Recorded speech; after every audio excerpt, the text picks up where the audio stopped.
يلقونه سلام.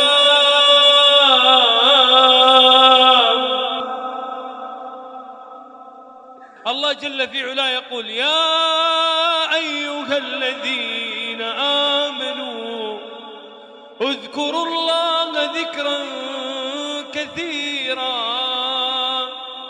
وسبحوه بكرة وأصيلا.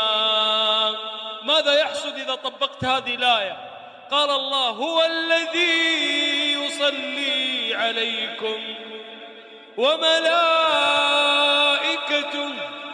ليخرجكم من الظلمات إلى النور وكان بالمؤمنين رحيما. تحيتهم يوم يلقونه سلام.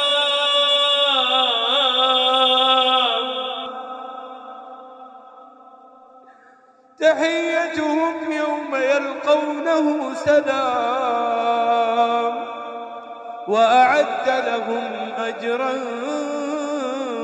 كريما. سؤال: أما اشتقت إلى الله؟ أما اشتقت إلى لقاء الله؟